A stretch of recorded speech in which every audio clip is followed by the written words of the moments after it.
مگر میں اب یہ نہیں کر سکتا۔ میں بچوں کو بھوک سے روتے سسکتے نہیں دیکھ سکتا۔ میں مردوں کو روتے بکھرتے بے بس نہیں دیکھ سکتا۔ میں اپنی بہنوں کی عصمت کو کھوتا نہیں دیکھ سکتا۔ جہانگیر چپ چاپ بیٹھے رہ گئے تھے۔ کہنے کو کچھ تھا ہی نہیں ان کے پاس۔ آپ نے 18 سال کی عمر میں اپنا گھر چھوڑا تھا، اپنے ماں باپ چھوڑے تھے، اپنی عیش و شہرت والی زندگی چھوڑی تھی اپنے ملک کے لیے۔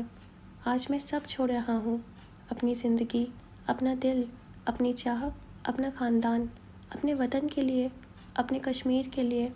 شام، فلسطین، برما، بھارت میں ہر روز لاکھوں لوگ ہمیں بد دعائیں دیتے ہوں گے۔ میں ان کے لیے تو کچھ نہیں کر سکا، جن کے لیے کر سکتا ہوں کم از کم ان کے لیے تو کر لوں۔ قیامت کے روز اپنے اعمال کے نام پہ کچھ تو ہو میرے پاس اللہ کے سامنے پیش کرنے کے لیے۔ میں یہ تو کہہ سکوں کہ یا اللہ، میں نے تیرے بندوں کا درد محسوس کیا تھا، انہیں اکیلا نہیں چھوڑا تھا۔ کہتے کہتے اس کا سانس پھول گیا تھا، آنکھوں میں آنسو آ ٹھہرے تھے۔ پھر وہ گہرا نم سانس خارج کر کے اٹھ کھڑا ہوا تھا۔ آپ کے پاس میں مدد کے لیے آیا تھا۔ آپ فوج میں رہ چکے ہیں، آپ کو ان جنگ آمور کا زیادہ علم تھا، مگر چلے کوئی بات نہیں، اللہ سب بہتر کرے گا۔ وہ کہہ کر جانے لگا تھا کہ یک دم بھاری ہوتی سانس کے ساتھ جہانگیر نے اس کا ہاتھ تھام لیا تھا۔ اس نے چہرہ موڑ کر ان کی نم آنکھوں میں دیکھا تھا۔ بیٹھو واپس، انہوں نے سنجیدہ اور سخت لہجے میں کہا، تو وہ انہیں دیکھتا ہوا سر جھکائے پھر سے بیٹھ گیا۔ ٹھیک ہے مصطفیٰ، ٹھیک ہے، اب میں کچھ نہیں کہوں گا۔ میں جانتا ہوں کہ کسی کو ڈی موٹیویٹ کرنا اچھی بات نہیں ہوتی۔ میں تمہاری ہر ممکن مدد کروں گا۔ عابر سے بھی کہنا، وہ بھی تمہاری مدد ضرور کرے گا، تمہارے ساتھ جانا بھی چاہے گا۔ وہ چپ ہوئے تھے، آنکھوں کی چمک بڑی تھی۔ جہاد میں کیا وہ واقعی آئے گا؟ مصطفیٰ حیران ہوئے بغیر نہ رہ سکا۔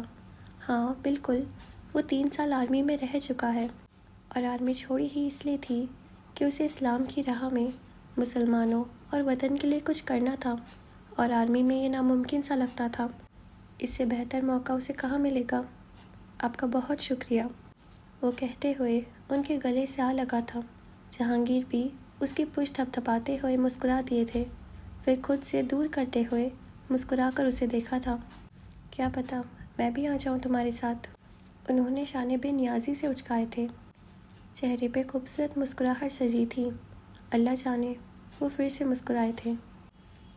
اگلا دن کافی رونق سا اترا تھا۔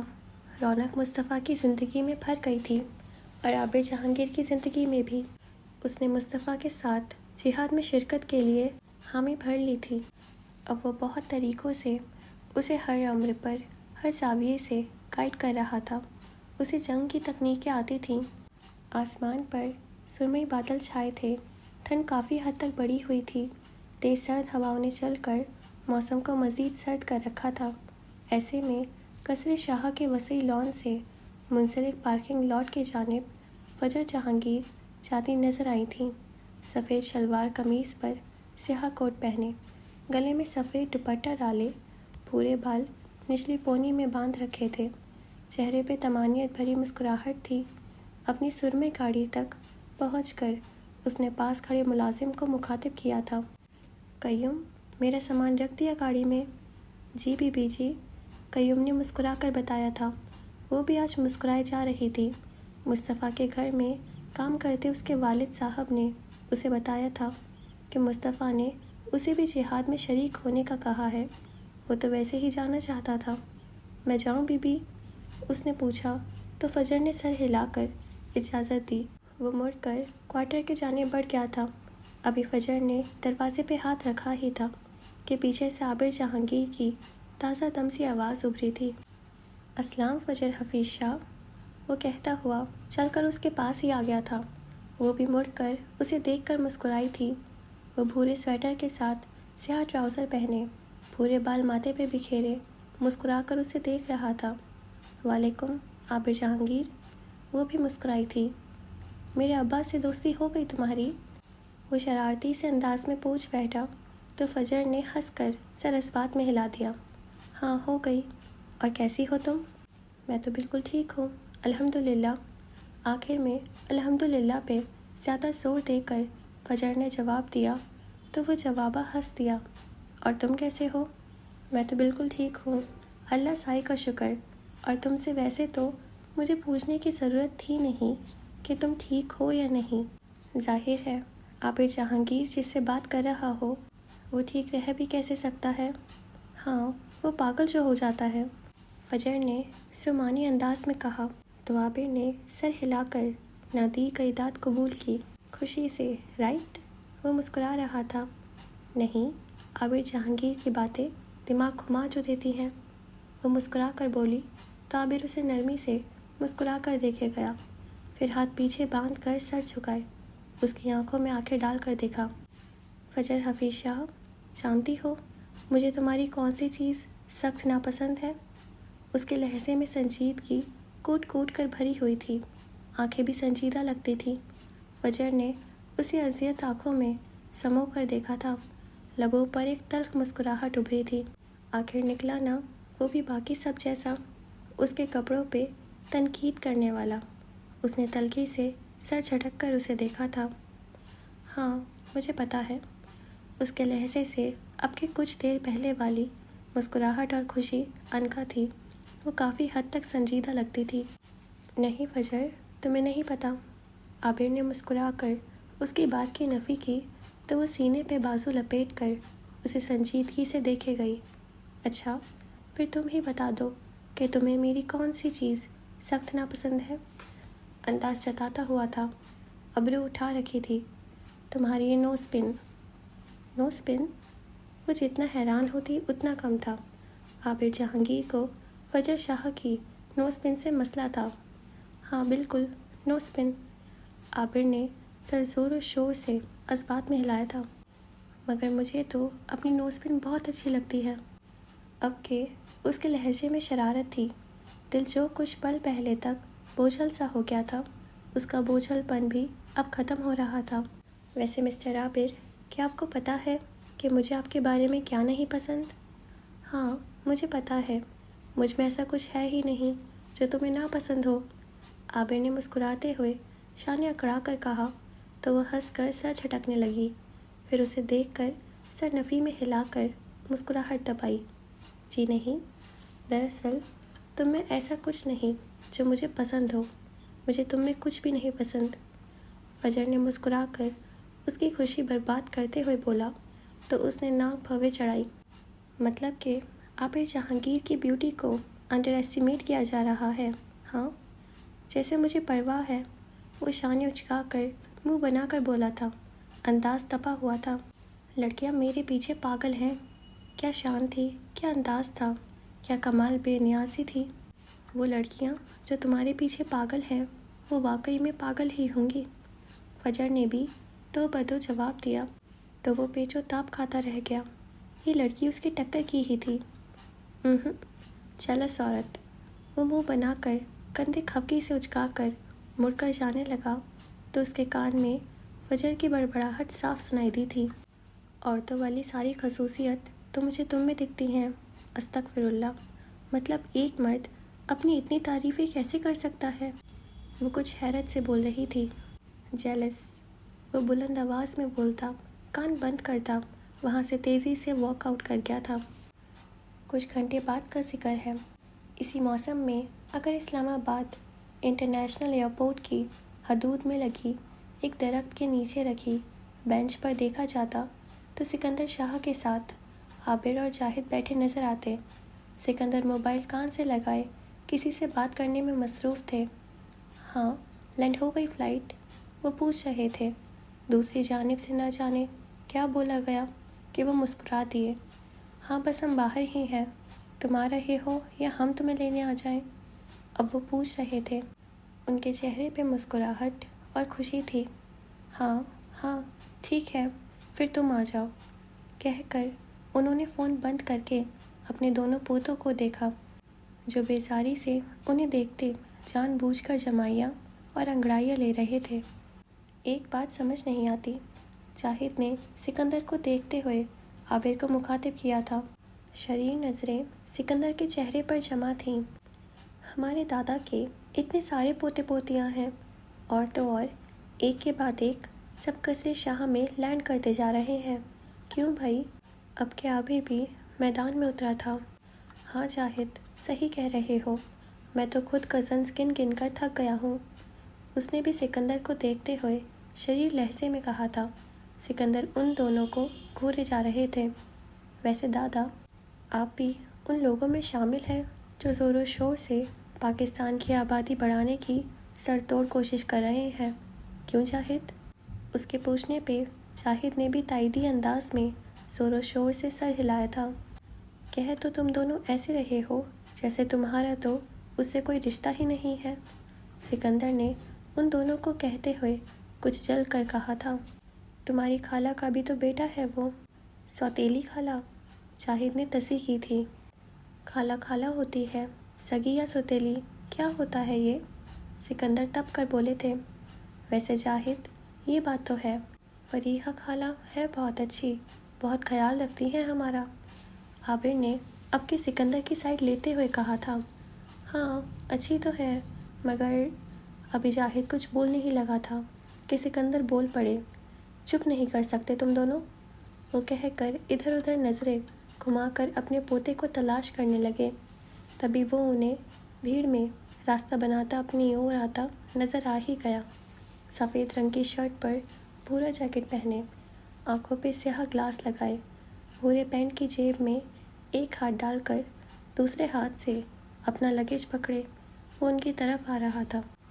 دودھ جیسی سفید رنگت والے چہرے پر مسکراہٹ تھی، ہلکی ہلکی شیو، پورے چمکتے بال۔ لگ بھگ 25-26 سال تک کا وہ لڑکا ہمایوں صدیق شاہ تھا، سکندر شاہ کا پوتا، جہانگیر سکندر کا بھتیجا اور سمل جہانگیر کا بچپن کا منگیتر۔ ان تک پہنچ کر لگیج رکھ کر وہ آگے بڑھا اور سکندر کے گلے سے آ لگا۔ سکندر نے مسکراتے ہوئے اس کی پشت تھپتھپائی تھی۔ My child, you have grown so tall ماشاء اللہ۔ میرے بچے، تم تو بہت لمبے ہو گئے ہو ماشاء اللہ۔ سکندر مسکراتے ہوئے اس سے الگ ہوتے ہوئے بولے تو وہ مسکرایا تھا۔ And you have grown so old grand پا، اور آپ بہت بوڑھے ہو گئے ہیں دادا۔ وہ ہنستے ہوئے بولا تو سکندر بھی ہنس دیے۔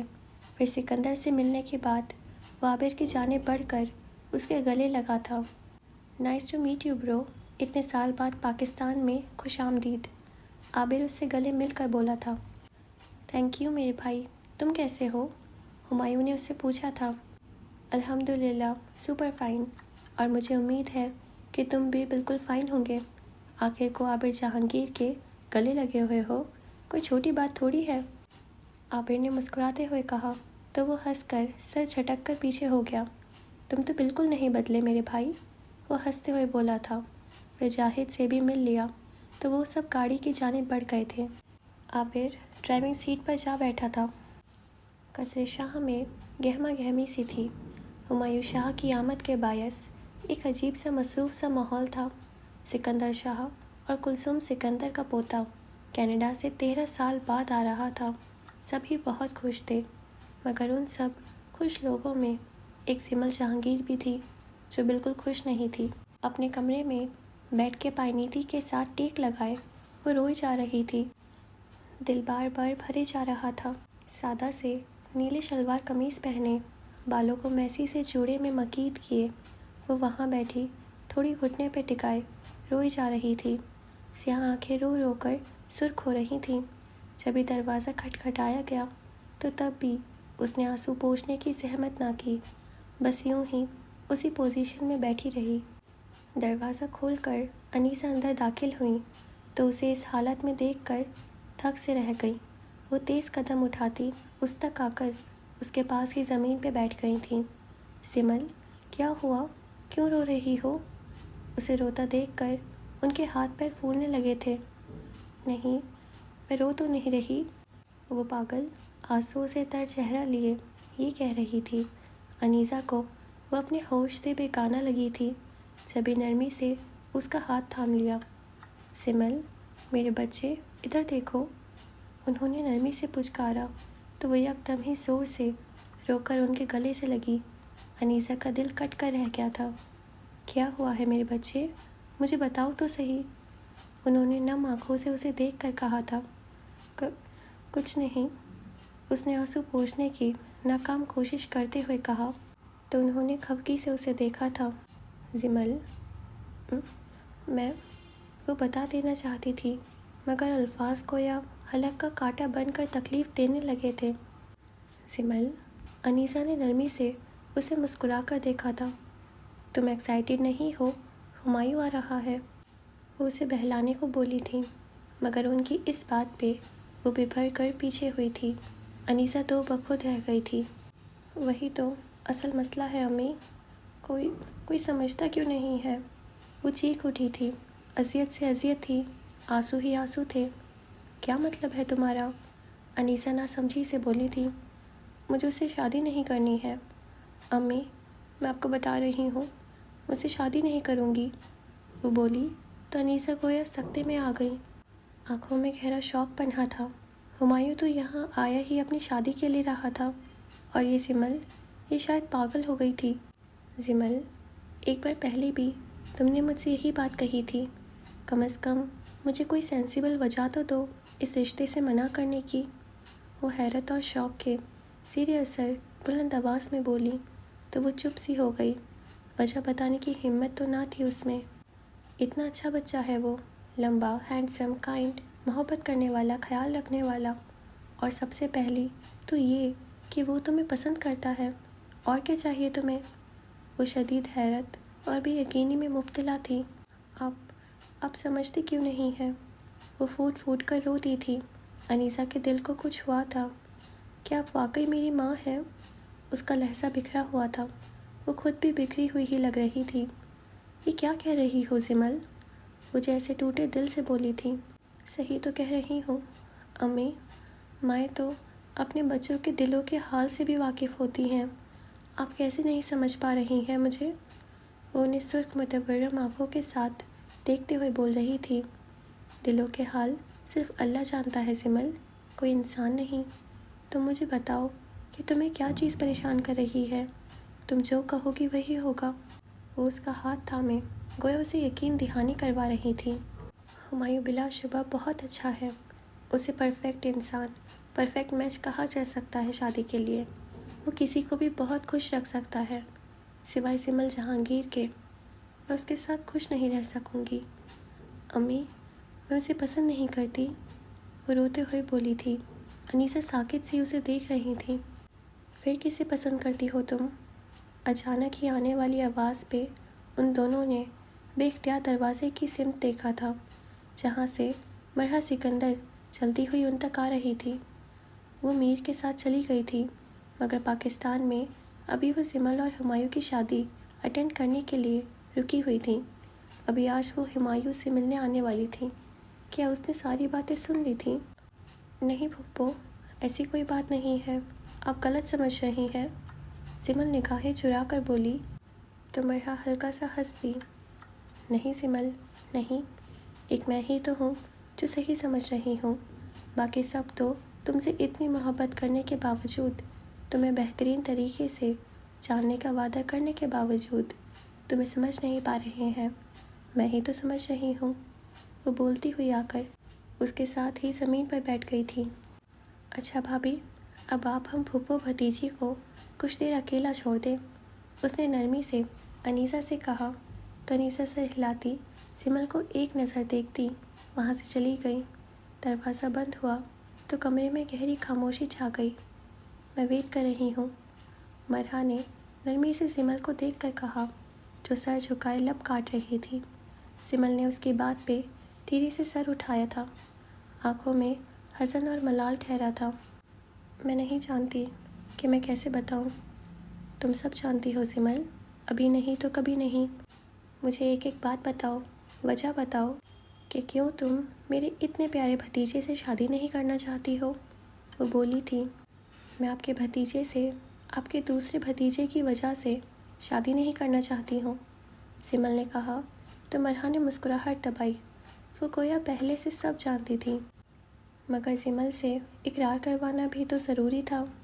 کون سے والے بھتیجے کی وجہ سے؟ آبرو جھکا کر، آنکھیں مٹکا کر پوچھا تھا اس نے۔